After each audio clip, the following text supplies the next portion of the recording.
Greetings, I'm Tony. I'm a real estate broker. How to sell your house or condo. How to sell your house or condo. That's what I do all day, every day. I eat, sleep, and breathe real estate, residential real estate.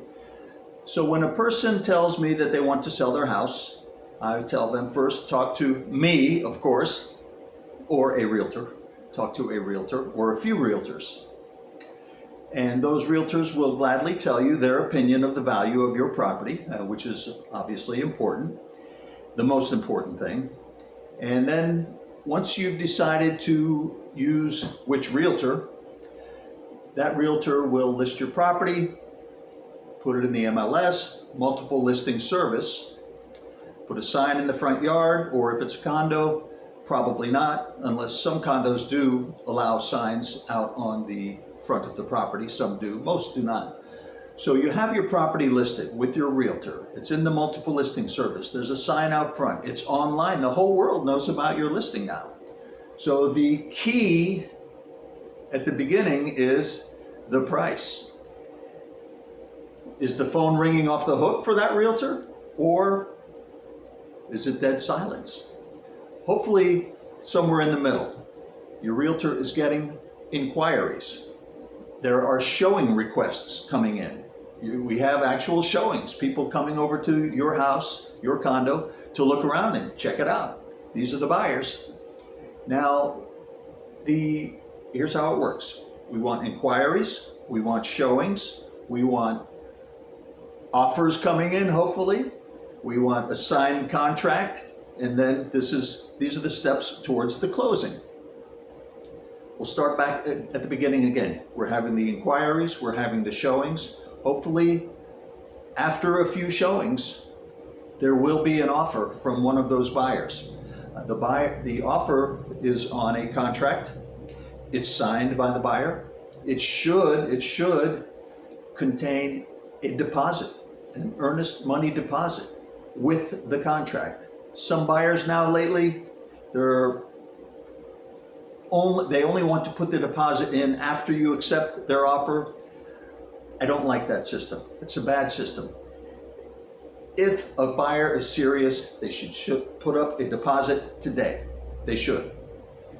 Okay, you have an offer coming in. Let's say you and the buyer, you agree on a price. Next comes the inspections. The buyer is going to bring their inspector to your property. That inspector is going to be there probably for 2 to 4 hours up on the roof, under the house. If there's a crawl space, he's checking the electrical system, the plumbing system, the air conditioning system, and all of the appliances. He's checking for termites. He might even check for mold. He's checking for all these things. And then he gives his inspection report to the buyer. Now, if the buyer's happy with the inspection report, we keep going. Backtrack for just a second. Is the buyer paying cash, meaning do they have the money in the bank to buy your house outright? Or most likely it's a mortgage financing purchase. The buyers are obtaining a mortgage loan from the bank. Why is this important? Several reasons. If the buyer doesn't get approved, they can walk away. Usually after 30 days, could be 21 days, could be 45 days. Usually after 30 days, if the buyer is unable to obtain their financing, they can walk away and get their deposit back. So the alternative, some people have the purchase price, the amount of that money in the bank, and they don't need a mortgage loan. No financing contingency, cash offer. They don't bring the cash to the closing table, but it's a wire transfer. It's a cash offer. So what's the ins and outs? The financing deal will require the bank's appraiser to come to your house or condo. And it's not an inspection. The inspection is 2 to 4 hours. The appraisal usually is 45 minutes. He looks around. The appraiser wants to determine the value of the property from the bank's perspective. Let's say it's a $1 million sale. If the appraiser says that the property is only worth $950,000, then the sale will not go through. The financing will not go through. Unless the buyer says, okay, we can put up the $50,000 difference. So the bank is now happy because they're not basing their loan on $1 million purchase price. They're basing their loan on $950,000. Why? Because the buyer is bringing an extra $50,000. And that's already on top of whatever down payment the buyer promised to make in the beginning. It's a little bit confusing, but the lending process is apart from the sale process. But it's important for the seller to know about it, because why? If the buyer doesn't get their mortgage loan, then the deal is off and they can walk away.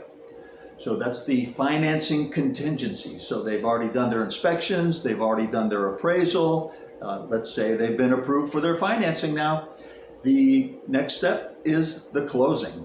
Sellers, when you're selling your property, you want either an attorney or a title company to file your paperwork. You need somebody to handle all of the paperwork for the they call that the seller's documents. You need somebody to prepare your seller's documents for the closing, and that could be, like I said, an attorney or a title company, either one. They both charge about the same to prepare the seller's documents. And then at the closing, you will give the keys to the house to the buyer, and you will have all that money deposited into your bank account via a wire transfer. You could get a cashier's check, but that's not usually the case anymore. Usually the wire transfer puts all of the money from the buyer's bank account into your bank account. So that's roughly a quick synopsis of the selling process. You find a realtor, you price it right, you have showings, hopefully you have offers. Out of one of those offers, you have an agreement, a signed contract. The buyer is going to bring their inspector. The buyer's bank is going to bring the appraiser. And then if all works out nicely, the buyer is approved, you go to the closing table, and life is good after that, because you have your money and the buyer has his house and everybody's happy. Thank you for watching.